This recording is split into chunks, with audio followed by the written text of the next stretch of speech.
सभी भक्तों को श्री शिवाय नमस्तुभ्यम। हर हर महादेव। ओम नमः शिवाय। जय महाकाल। शिवाय नमः। ओम।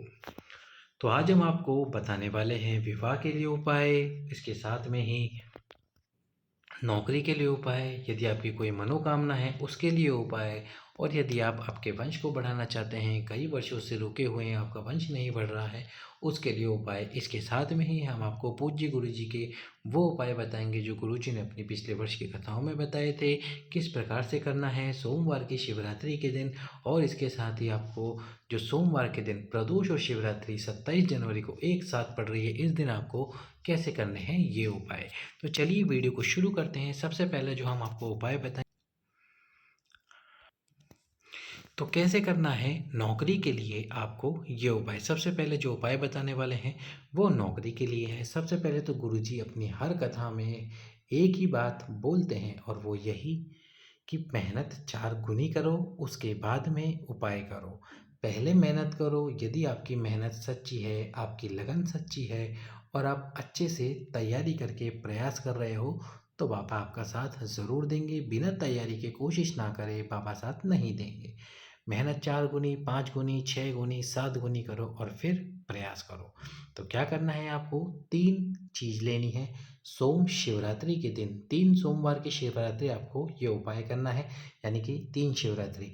एक तो आ जाएगी जनवरी की शिवरात्रि, एक आ जाएगी महाशिवरात्रि, और एक आ जाएगी इसके बाद वाली शिवरात्रि। तो कैसे करना है आपको उपाय, सबसे पहले एक बेलपत्र ले लो, इसके साथ में जो पिंक कलर का आंकड़े का पुष्प आता है वो ले लो, और वो लेने हैं आपको 5 एक साथ जो लगे हुए हैं, और लेना है एक चावल का दाना। मेहनत करो, प्रयास करो। आप भगवान शंकर के मंदिर में चले जाओ। सबसे पहले तो आपको समर्पित करना है जो आपके पास में एक अक्षत यानी कि चावल का दाना है, उसको समर्पित करना है।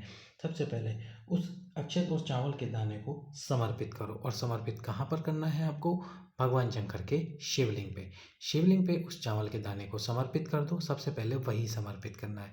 फिर आपको ले लेना है बेलपत्र। ये सब करना है आपको दक्षिण दिशा से उत्तर की तरफ मुख करते हुए। इसके बाद में जब आप चावल का दाना समर्पित कर दोगे तो बेलपत्र को समर्पित करो। और बेलपत्र कहाँ समर्पित करोगे, माता अशोक सुंदरी के स्थान पर डंडी होनी चाहिए भगवान शंकर के विपरीत, यानी कि भगवान शंकर के जहाँ से जल बहकर गिरता है वहाँ की तरफ। दूसरा बेल यानी कि बेलपत्र यहाँ हो गया, अक्षत का दाना शिवलिंग पे हो गया। अब बचता है आंकड़े का पुष्प जो कि पिंक कलर का, वो कहाँ समर्पित करना है, तो उसके लिए गुरुजी ने कहा विपरीत। अब विपरीत यानी कि आप दक्षिण दिशा में खड़े हो, शिवलिंग का विपरीत स्थान होगा ये। यदि आप उत्तर दिशा में खड़े होते, यहाँ से आप उपाय कर रहे होते, तो विपरीत स्थान होता है ये वाला। यदि पूर्व या पश्चिम दिशा में होते तो फिर ये वाला, और इस शिवलिंग के दूसरी तरफ वाला विपरीत स्थान होता। तो हम दक्षिण दिशा में खड़े तो हमारे लिए विपरीत स्थान हो जाएगा ये वाला। यहीं पर वो आंकड़े का पुष्प समर्पित कर देना है। आंकड़े का पुष्प जो कि पिंक कलर का है, गुलाबी कलर वाला है, उस पुष्प को समर्पित करो। समर्पित करके बाबा से प्रार्थना करो, और इसके बाद में जो बेलपत्र है उसको उठाकर वापस ले आओ।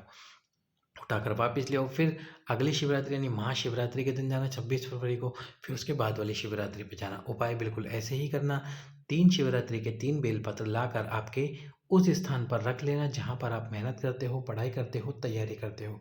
जब आपका किसी नौकरी में सिलेक्शन हो जाए, पूरा परमानेंट हो जाए, उसके बाद में वो तीनों बेलपत्र फिर से शिवलिंग पे समर्पित करके आना। नौकरी के लिए धन्यवाद करके, भगवान शंकर को नौकरी का धन्यवाद करने के लिए आपको फिर से वो तीनों बेलपत्र लेकर जाने हैं।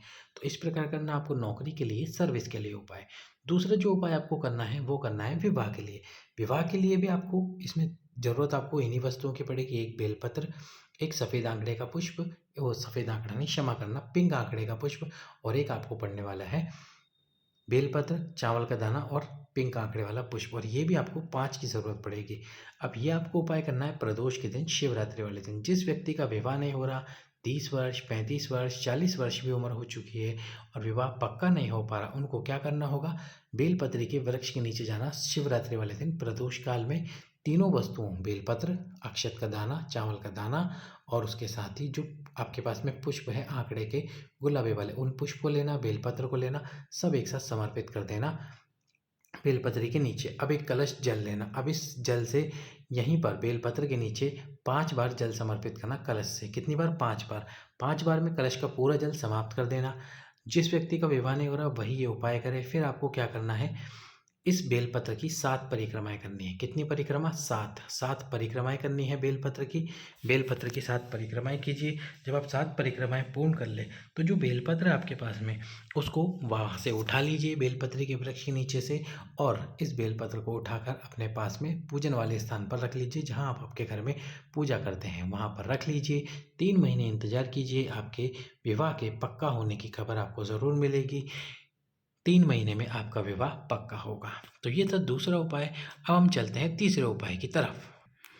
तो तीसरा जो उपाय है, तीसरा वो उपाय है, वो है यदि आपके पास में पैसा नहीं आ रहा, कर्जा बढ़ता जा रहा है, धन नहीं आ रहा, व्यापार आपका अच्छे से नहीं चल रहा है, तो व्यापार को चलाने के लिए, धन को बढ़ाने के लिए, कर्जे से मुक्त होने के लिए शिवरात्रि वाले दिन पार्थिव शिवलिंग का निर्माण करो।